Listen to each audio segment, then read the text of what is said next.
Right, so this is where we ended our discussion last day, where we started off with multipath fading environment, in which we have discussed on free space path loss, and we have come to the conclusion that how the power can be related to electric field. That also we did.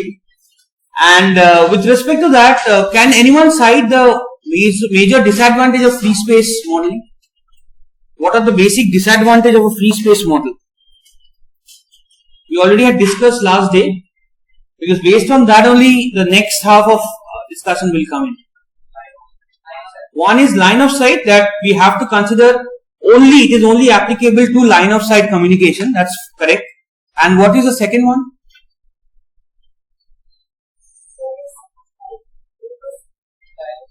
Oversimplified, that in a way it's with, because it's considering only LOS, that's correct. Anything else? One, that's who said that? Some very important concept was given to you, that where to apply a free space model. There was a minimum distance after which the model can be applied. Because if D becomes 0, then the model doesn't exist. So there was a term called as the free space distance, okay, where we have considered it to be DF, and that after that DF, that model, any model or a free space model can be applicable. So that was the major two disadvantage of this particular scheme. But based on that, naturally, as one can imagine that these are the problems of a free space model. So when people started to believe that there is a line of sight and a non-line of sight propagation which is present, so they start to believe that there can be something called as a two-ray or a ground reflection model. So it is it's implied from the term itself that there are two rays in which one ray is a non-line of sight, the other one is a line of sight.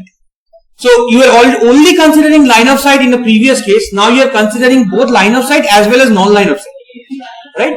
So that is why it is called as a two-ray, and ground reflection, because we are only considering the reflection happening from the ground plane. So that is what the idea behind two-ray ground reflection model. Now imagine a scenario which I depict with this animation. Later on we'll discuss with the mathematical terms. So this is a base station, and you have a mobile device or a receiver, whatever you call it. Let that be the transmitter. The base station is a transmitter and this is my receiver. So there ought to be one which is the line of sight communication, which is a line of sight. Okay. And the other one can be this kind of a nature, which is a non-line of sight. Now this is fine. Now the thing is, when you are looking at a scenario when this receiver is moving from a position where it stays now to a certain new position, maybe of this nature. So it moves to some position, okay, and it reaches to some point. This is what the D is all about. So the transmitter and receiver separation is now having some value of D, and you consider a scenario now also you will have some kind of a line of sight and a non-line of sight. Now if you consider this animation or the position of the position of the receiver, people started to believe that then we can model it using some mathematical equations. This is where the first model of our multipath fading environment came in, and that was called as the two-ray ground reflection model, which ideally can be given by a diagram of this nature. Now as you can observe that I have superimposed the animated photo with that of the one that is given in Rapoport. That's a very famous derivation given there. So the diagram, as you can observe, there are, I'll give you the exact diagram, but as you can observe, there are theta I, which is the angle of incidence, and there is an angle of reflection over here somewhere.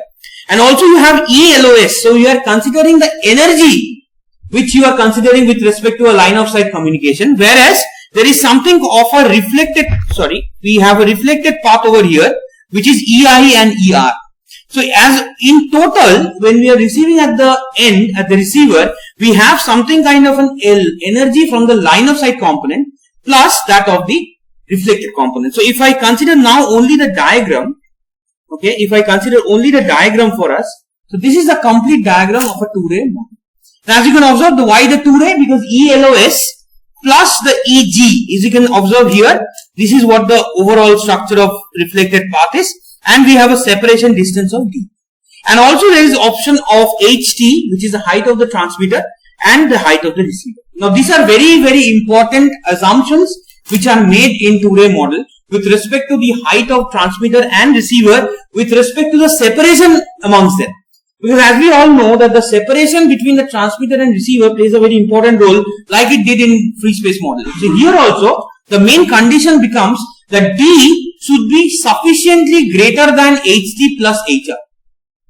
So this is what we are looking at. So this is the condition, the third line it gives you that ideally the D or the separation between the mobile station as well and the receiver or the transmitter and receiver or base station and mobile station in this case, that separation should be sufficiently greater than HT plus HR, and practically when it was proved that it is almost the 10 times to that of HT plus HR.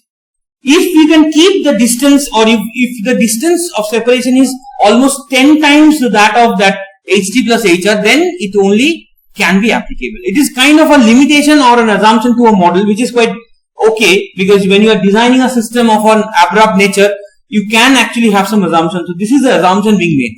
So based on that, you can see there are two examples I have given. Like if the height of the transmitter is 35 meters and height of receiver is 3 meters, which is a very common height we can consider, and the D is 250 meters. Now even the D is sufficiently 250 meters, but as far as the condition goes, is it possible to use the two-ray model? Or will it be giving us a proper answer? The answer is, you can see 35 plus 3 is 38. 10 times if you do it, it's around 380. Now 380 is not greater than, rather 380 is greater than 250, hence it's not applicable. Whereas in the second case, the D or the separation is around 450 meters, which is sufficiently greater to at least apply the two-ray model.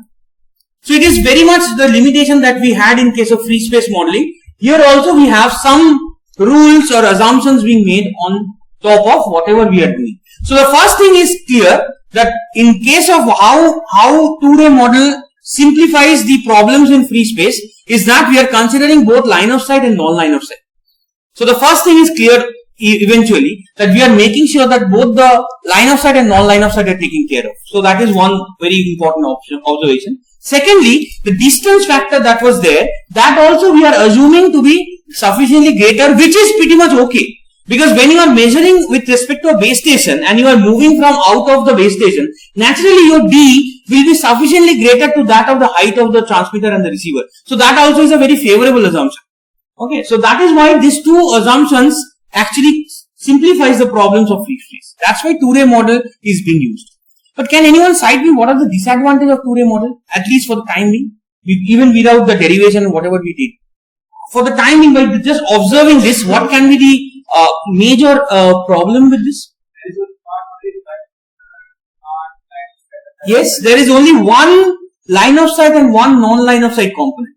That is the major problem because it's oversimplified. You usually have multiple reflections component or multiple reflected path that will arrive at the receiver. But we are not taking that into account. We are only taking only one path.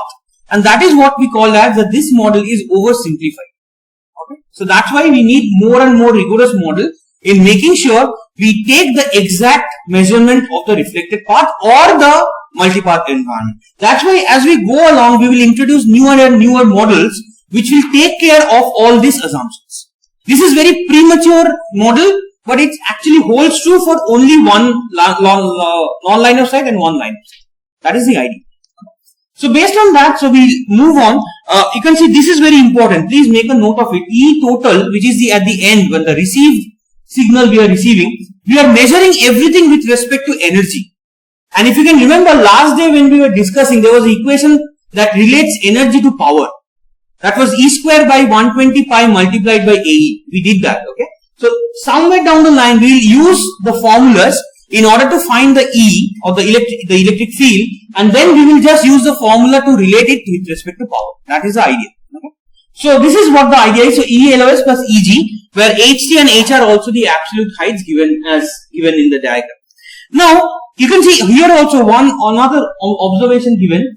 One is called as D prime. This is D prime, which is nothing but the LOS path. So we are differentiating the two paths in terms of D prime and D double prime. These are all very important assumptions while you are deriving it. Okay, so mostly it comes as a 10 marks derivation in your term and questions. So each and every steps you need to explain and answer or write it in that manner. All the assumptions, how you are making it, building up to the derivation. So all this is very important. So D prime is what we call as the line of sight component, and D double prime is the reflected part. Okay. Now we go along with the derivation. So the first thing that comes with, so the idea is that we need to find something in terms of E. Then we will use the formula E square by 120 pi or the formula that relates electric field to power, so that we can find the received power. Because again, the primary objective is to find the received power. Because in free space we also found out the received power. PR was equal to PTGT lambda square by 4 pi whole square D square, right? So received power was on the left hand side. So here also we are going to find the received power, but we will find out that instead of D square, the power will vary with respect to D to the power 4. Okay, so that is the basic assumption, how we are going to arrive to that. So let's start from this point. So let us have the electric field equation. So this is the E D comma T, E naught D naught by D, cos of omega C T D minus C, D by C. Can anyone, first of all, first you write it, I'll tell you what is the question I'm going to ask. And as you can see, D is sufficiently greater than D0. D0 is that reference distance that you need. After a sufficient distance you are going to measure. So if this is the equation that we are looking at, can anyone tell me from where this equation comes in?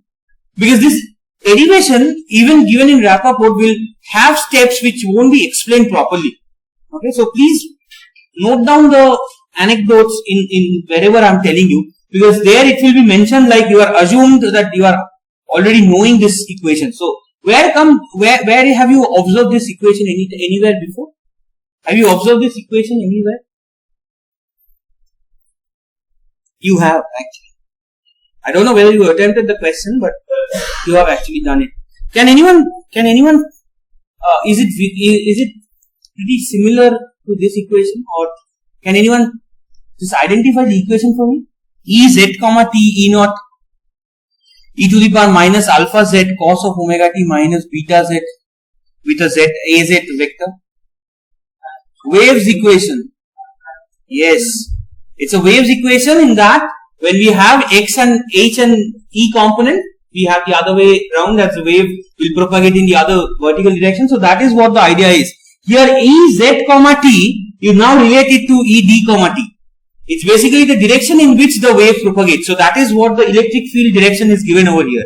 So E d comma t is very much similar to that E z comma t. E to the power alpha and beta, these are the wave numbers and the phase constants. So these are all considered to be free space. So that's why zeros are mostly used. Omega t is given that omega ct. In this case, it has been reflected. The vector term has been neglected because we are taking into account that we are not, it's a scalar component that we are taking into account. So it's towards a d that we are making a measurement. So these two equations are mostly relatable. Okay, that is why we are writing it. In Rappaport, they will start with this equation, E d comma t only. But the main idea behind it is because they are using this equation to use it. Okay. So you don't have to write this, but at least understand why we are writing it. So E d comma t is equal to E naught d naught by d cos of omega c t d minus d by c. Okay. Where this assumption holds to d greater than d naught. Now this part, the mod of this coefficient, this part is represents the envelope of the field, which is quite obvious. It's done.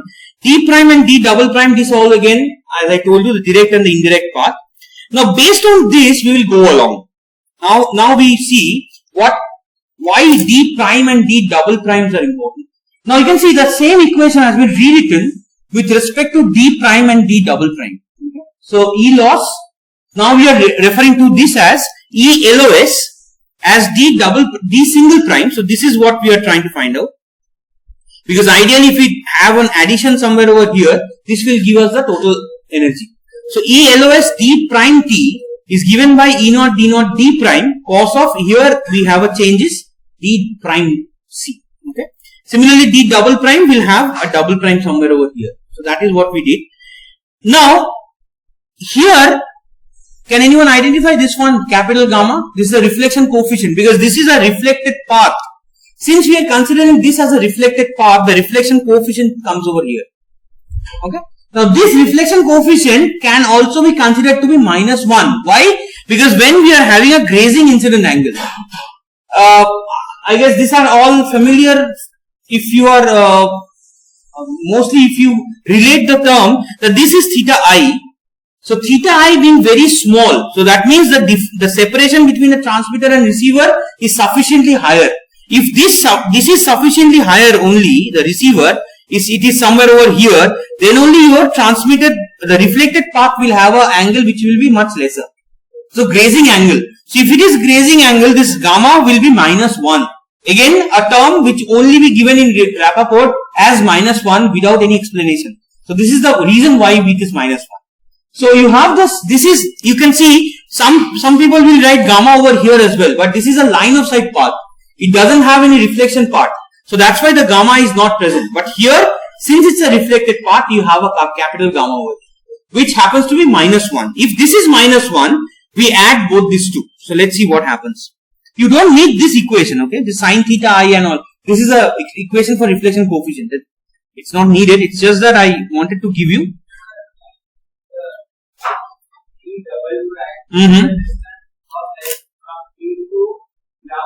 Yes, it's total.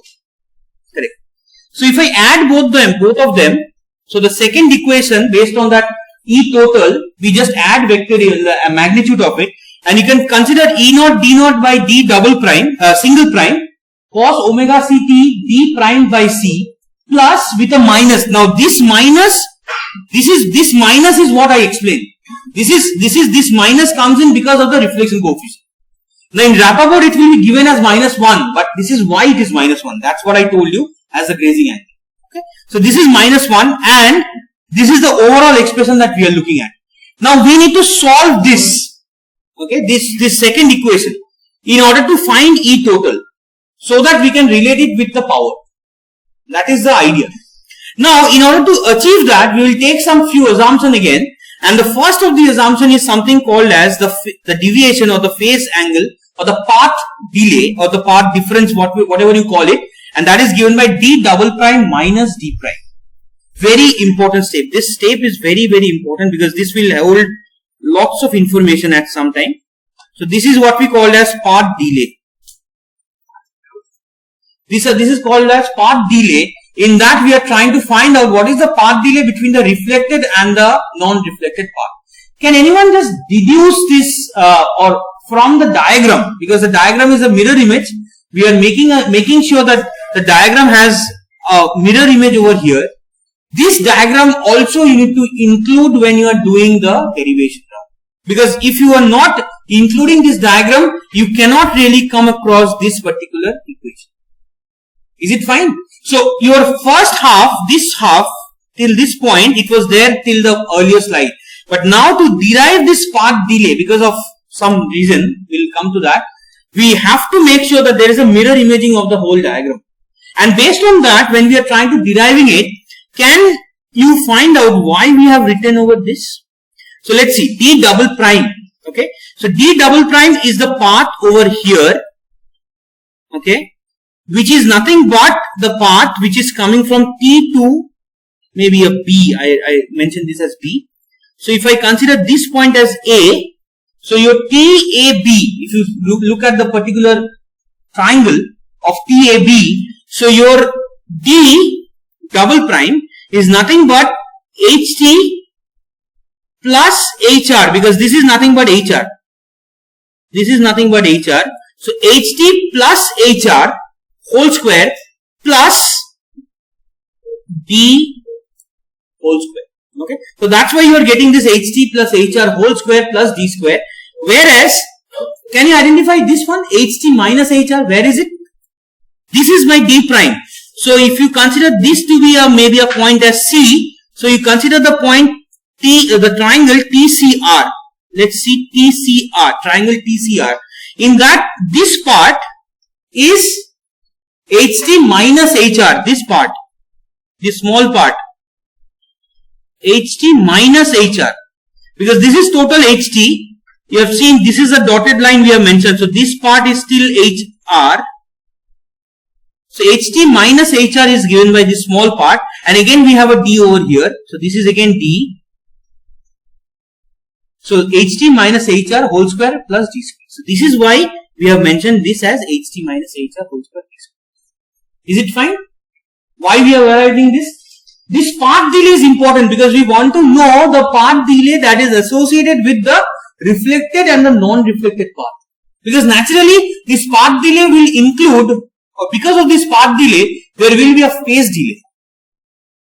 Right? So there will be a phase delay. Now what is the effect of a phase delay? You are receiving the same signal of different replica at different point of time.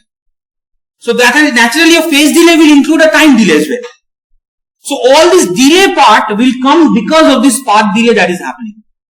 Okay, so that is the main reason why we are trying to find out. And in order to find this path delay, we have to change that the diagram in that particular order. That is the idea. And if you go on solving this, please note down this one as the simplified expression for delta, and this is approximate solution using the Taylor series expansion. We can do it. That also is a derivation. If you wish to, I can upload it, but it's not relevant at this point. So the delta is given by 2 HT HR by D. Okay. So that includes both the height of transmitter and receiver as well as the separation of the receiver, or how much it's a separation from the transmitter. So this please keep a note of this lambda delta. Sorry, what? TAB. Okay, this is the equation. This is the triangle we are looking at. It's just that you can name it anyway, and you can just go for it. So this is equation. You please keep it. Okay, this delta value. Now, based on that, as I told you, the delta will definitely have a role in making a phase difference and the time delay. So please note down what is the equation for theta delta. Okay, so this is what we call as the phase difference, which is quite obvious because when you are looking at a scenario when we have the transmitted path which is coming from different direction using multi-path components, then naturally you will have a scenario, you will have a theta delta where two different, not an issue with me. So theta delta is given by 2 pi delta. Please note down this 2 pi delta by lambda. Okay, so this is what we call as the phase difference. Again, as I told you, phase difference is quite obvious. It should include in the equation because theta delta, if it is not there, it doesn't. It is meaning that all the waves are coming in the line of sight. Since it is a deviation from free space, we have to include theta delta somewhere. So that is where the theta delta comes in. So 2 pi delta divided by lambda, and if you just rearrange a bit, because lambda is given by c by so this lambda, if I consider, so c by f is equal to lambda. So if you replace this here, so c will be here, so f will go up, so 2 pi f becomes omega. So that's why it becomes omega c. Okay, this is again, see, these steps will not be given anywhere. This equation is taken from Rappaport itself, but they will mention 2 pi. After this, it will come as omega c. So while doing it, you might be wondering why suddenly omega c comes in and c comes in. It's nothing but they have changed this lambda as c by f. They have substituted instead of lambda. So c is here, f goes up, 2 pi f becomes omega c. So that's why this omega c comes in. That is how you have to understand. Otherwise, it will be like you have to memorize everything. So that is how it is. And also the tau delay This will be very, very important at some point later. For the time being, it won't be used that much, but later on it will be very, very useful when we go for time delay or the power delay profiling of a channel, characterizing a channel. This is where it started actually. So time delay or a tau d, you will later found out that using this t tau d, we will actually channel characteristics will be provided with this tau d. Only the time delay will be given to you. From that, you actually can comprehend that what is the nature of a channel. Okay, so we'll see that later. For the derivation purpose, it's not that important. But you please make a note of it. So tau d, because that also contains lambda. Oh, sorry, the delta part. Okay, so you have a path delay and divided by c. So that also, if you rearrange a bit, it will come around this one. So first thing is that we want to find out what is E total. Because if we find out E total, we can find out what is P. But in order to find E total, we need some assistance with respect to the path difference. From path difference, we deduce two different sub-modules, which is one is the phase difference and the time delay that is associated with it. Okay? So if you consider this as one of the criteria, which is assumption in two-way model as D greater than HTHR, the E total after substituting everything will come as this. So please note down only this half. So E naught D naught by D cos theta delta. Now you can see the theta delta comes in the energy equation. So we are including the phase difference within the equation itself. So your E total is equal to E naught D naught by D cos theta delta minus 1. So the problem is the advantage is that we are including theta delta, but the problem is the equation becomes a little complex. So you have to make sure that theta delta, because theta delta is given by 2 pi delta. So if I just write this a little bit more, if I write this 2 pi 2 HTHR by D lambda. So if I substitute the value of delta, it will be like 4 pi HTHR by D lambda. This is what is happening. But the equation becomes a little complex. Okay, because the overall substitution and trying to find out, we will make an assumption here as well to make the equation to be simpler. Please, have you noted down the last one? Right? So what we are going to do is we will simplify it even further. No need to write for the time being. You write down this one, that E total is given by some kind of 2 multiplied by E naught D naught by D, because this is a constant part. This is a constant envelope that is coming in. And you have sine theta delta by 2. So we are not able to eliminate the theta delta by 2. Okay, this is only the problem with these derivations, because you have to assume many things. But if you can rate that assumptions, that's quite easy. But the main objective behind this equation, why I have written it down, is that you can see the energy is some kind of a function of a sine. So it decays in an oscillating fashion with increasing d. That is what we are, because it's a sinusoid. It's a sinusoid oscillating motion. It is that we are looking at. So the energy, because energy is also a function of d. So the more the d we are including over here, so it is actually decaying with an oscillating fashion. Just to observation. It is just an observation. We haven't reached the final conclusion. It is not the final conclusion. What is the final conclusion? So we want to eliminate for our calculation the theta d, the sine theta delta part. For that, what scientist people preferred is that, please note down this condition, that sine theta delta by 2 is given almost equivalent to theta delta by 2 if and only if theta delta by 2 is less than 0.3 radian. Please make an assumption. Please make this as one of the assumptions, because this is nothing but to simplify the equation. Because we don't want a sine function at the end. We just want to eliminate it. So in order to do that, this is the only condition we can propose, that if theta delta by 2 is this, then we can write out this sine part can be neglected and we can write only theta delta by 2. Okay? But keeping in mind that theta delta by 2 should be less than 0.3 radian.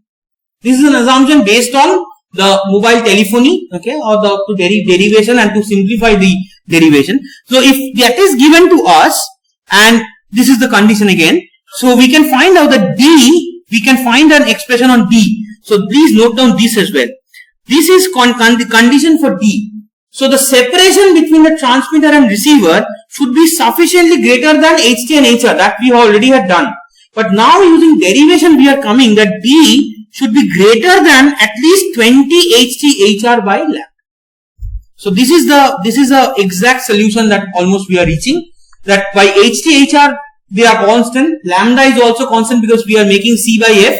So F is where we are making a measurement, the frequency band in which we are making. So based on that, the D can be found out that after a certain, what is the degree or the distance after which we can measure the two-way model. We can apply the two-way model. So if you know D, now you can see E total was given by 2 E naught D naught by D, sine theta delta by 2. So instead of sine theta delta by 2, please put the equation 2 pi HT by lambda D.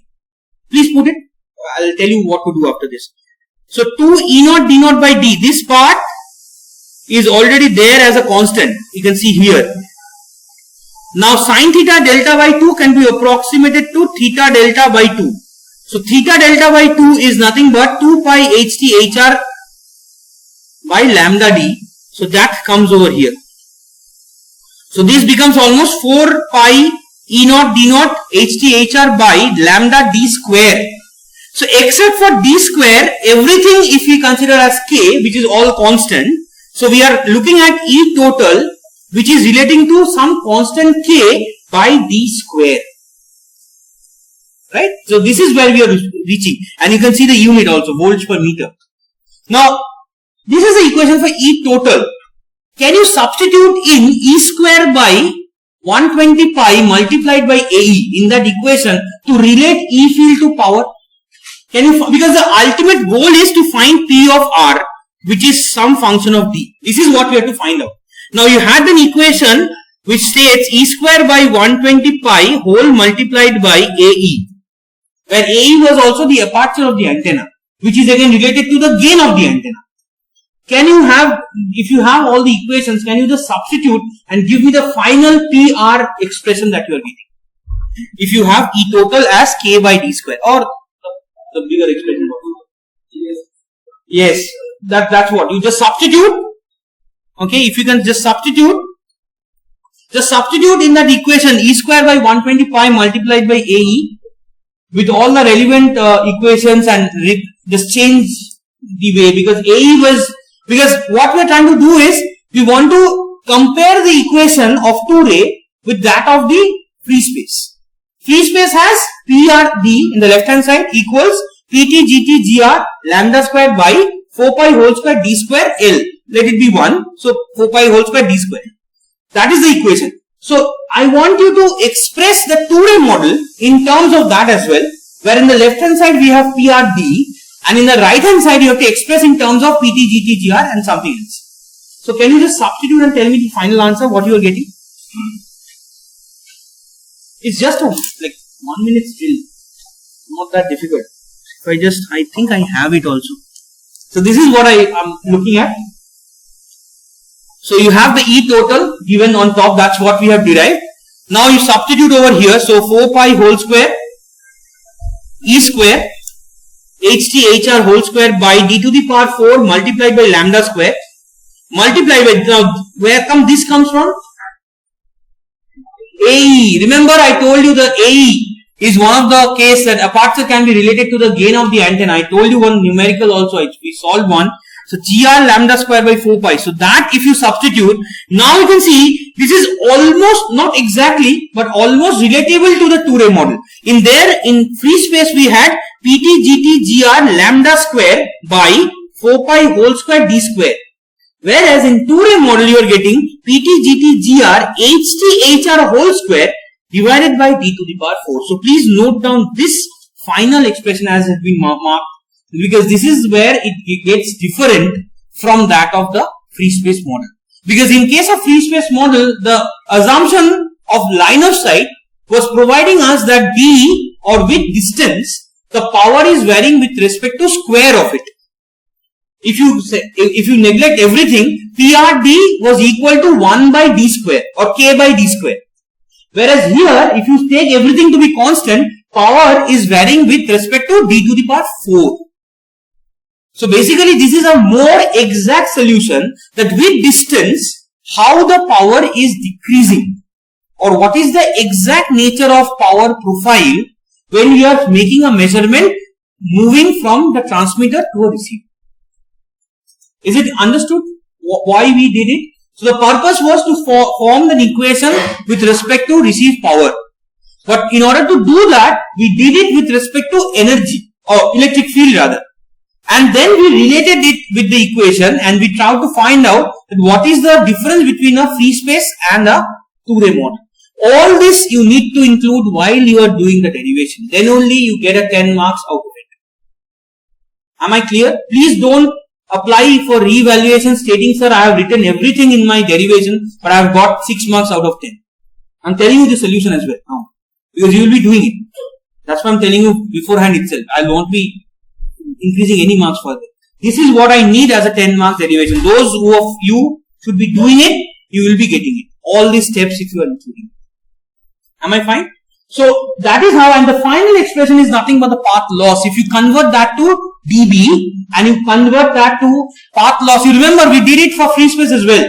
It was like that only, microwatt, dB, some 10 log, d by d naught, we did, d naught by d we did, right? So the same thing we did over here. So your PLD is given by 40 log of d minus whole in bracket 10 log of GT plus 10 log of GR plus 20 log of HT plus 20 log of HR, which is nothing but PR, PT by PR. We just have substituted. The ratio we have taken and we have taken 10 log of it. So that's why it's coming. So that's why this is not that important in a way, because if you know this, you can find out this. The 40 dB comes in because of this d to the power 4, if you can imagine in this way. Understood? So, any doubt with the last equation? Any doubt with the last one?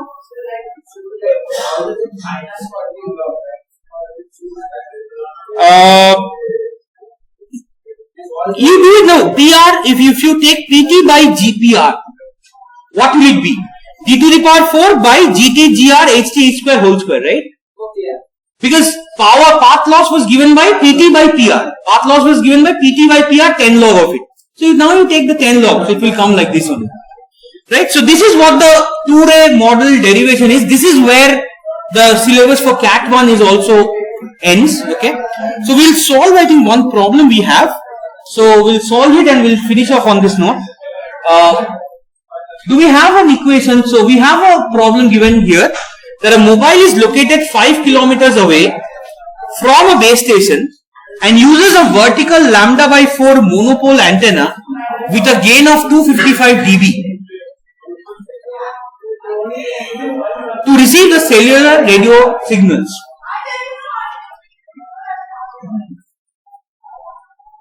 Guys, hello.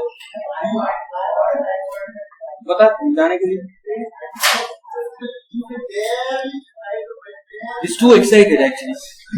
After the wireless class, please. So the E field at 1 kilometers from transmitter is measured to be 10 to the power minus 3 volt per meter. Please note that we have given something in terms of volt per meter. Let's see whether you can apply your knowledge of two-ray model and solve it.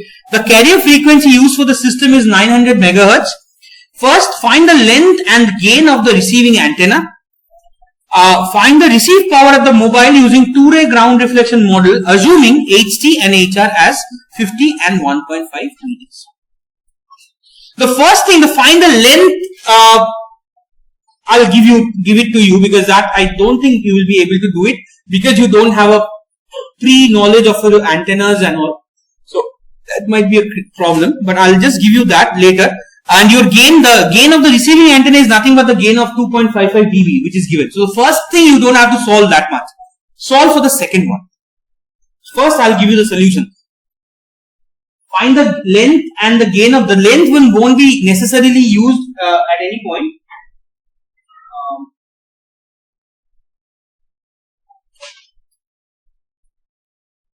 So I'm more interested in how you try to solve the second half.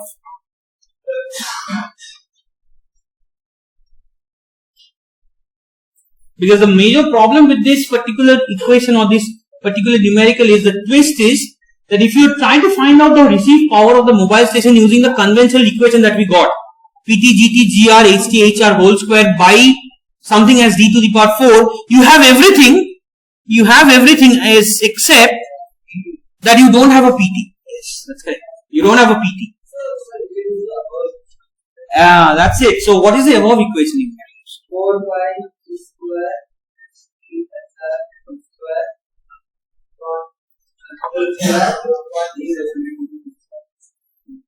Okay. Yes. You understood what I'm asking? In this question, the second half, don't worry about the first half. Second half demands that you use the two-ray model in order to find the received power. But the problem is, if you go by the equation, if I go back to the equation, you see PR, if you use the direct equation, you need a PT, transmitted power, which you don't have in this case. You are the other assumptions, but PT is missing. So you cannot really assume anything and you can just go ahead with it. You can, but it will give an approximate solution, which is not exactly correct. Because you have an alternative solution to it. Because, can anyone identify what we have as a data that is sufficient to solve even without PT? Yes, we have something in terms of the electric field given to us. So if you have the electric field given to us, we can actually relate that to a received power. Because that will be same. E square by 125 multiplied by AE. That is again the received power itself. So if you can do that, you can solve what is E field in this case and just substitute and get the answer. Can you do it for 2 minutes? We'll have still 5 minutes left. So can you just use the drill? 2.5. In this case, the receiver gain, see the receiver gain will be 2.55 dB in this case. Okay. Because here you can see a mobile is located 5 kilometers away from a base station and uses a vertical lambda by 4 with a gain of 2.55. Please, this is very important. See, receiver's gain is not mentioned anywhere. But you have to assume one thing. First, your base station. Okay, tell me which one is base station and height and which one is mobile station height? Your last line. Assuming HT has 50 meters and HR has 1.5 meters. First assumption is that the height of the base station is definitely 15 meters and the receiver's height is 1.5. Receiver in this case is the mobile. Because the first line, if you go, a mobile is located 5 kilometers away from the base station. That uses a lambda by 4 monopole antenna. That has a gain of 2.55 dB. So your receiver gain is 2.55 dB given, but in a different order. Not explicitly mentioned anything. So this is very important as a numerical. That's why you have to identify each and every case. So consider GR to be 2.55 dB. Again, it's a dB. So when you are using it in the equation, you have to change it to linear scale. That's in dB scale. Do all these changes, substitute and tell me the answer.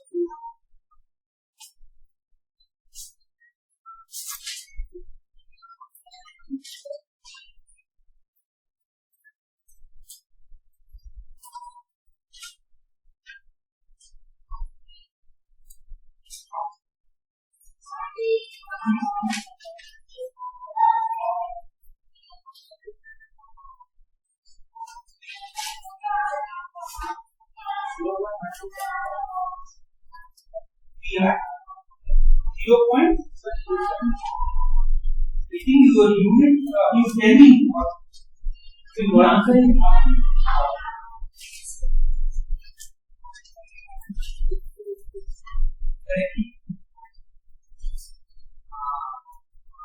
See what other people are.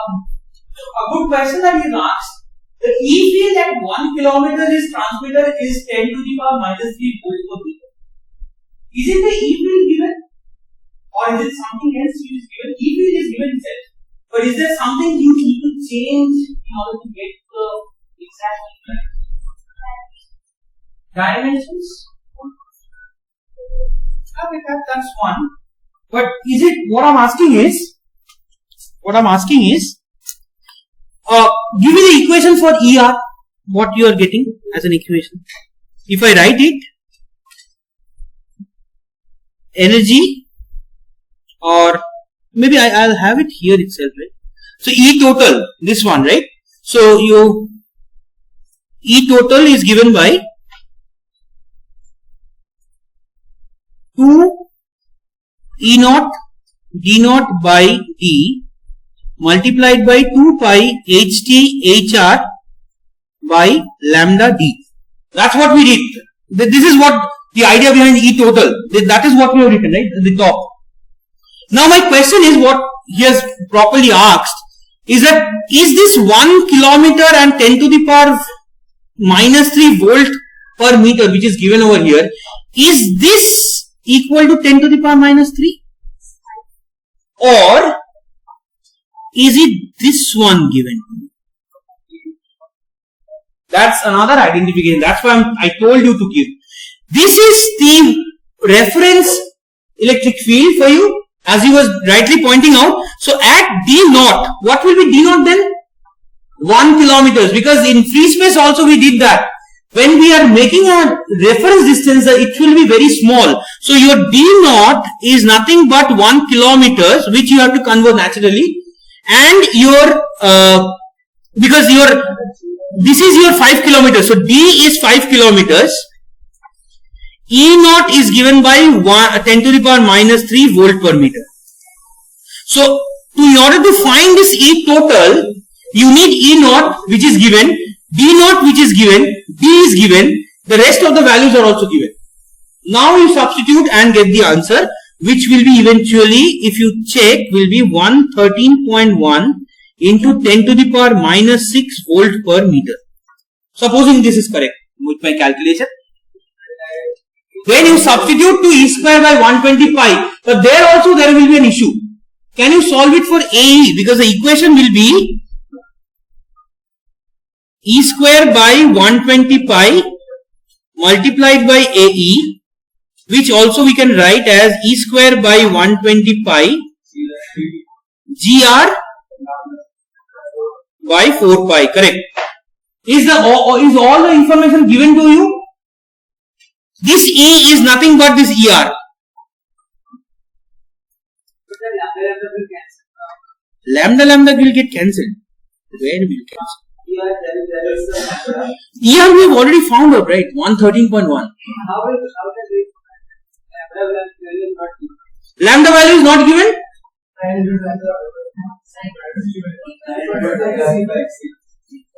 So every data is given to you. So you substitute the value. Ideally, you will check that this value will come around 5.4 into 10 to the power minus 13 watt. Can anyone quickly convert that to dB watt for me? With the conversion skills that you have. If I give you 5.4 into 10 to the power minus 13 watt and I want the answer in dBm, suppose I want the answer in dBm. Can you convert quickly and tell me? Let's see, that's also a drill itself. Because the answer is incomplete. If suppose I add that, to find the received power in dBm using a two-ray model, then this answer is incomplete. So can you quickly do it for the value 5.4?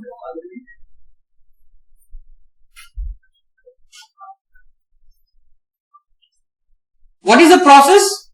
Either you convert that to in dB watt, make the necessary adjustment with plus or minus, what was the equation? Plus 32 watt. Suppose left hand side dBm. dBm equal to dB watt plus 30. Correct. 17 point what? After conversion to dBm.